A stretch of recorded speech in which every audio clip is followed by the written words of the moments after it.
மேனேஜ்மெண்ட்டுன்றத ஒன்று கற்றுக்குங்க. ஏன்னா ஒரு சாதாரண ஒரு ஈவெண்ட் நடத்துனீங்கன்னா கூட அதில் வந்து ஒரு மேனேஜ்மெண்ட் இருக்கணும், அதில் ஒரு நெறிமுறை இருக்கணும். அந்த நெறிமுறையெல்லாம் இருந்தால்தான் அந்த விஷயங்கள்லாம் நடக்கும். அண்ணா கட்சியை தொடங்கியவுடன் முதலில் சொன்ன வார்த்தை என்ன? கடமை, கண்ணியம், கட்டுப்பாடு.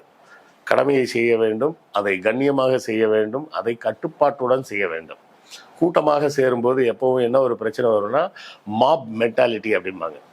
மாப் மென்டாலிட்டி அப்படின்னு சொன்னால் என்ன அர்த்தம்னா, இப்போ நீங்கள் உங்களை தனியாக ஒருத்தரை கூட்டு போய் ரோட்டில் நின்று யாராவது ஒரு தலைவர் பேரை சொல்லி, சே ஃபார் எக்ஸாம்பிள் மோடி ஒழிக, கலைஞர் ஒழிக அப்படின்னு கத்த சொன்னால் நீங்கள் உங்களால் கத்த முடியுமா?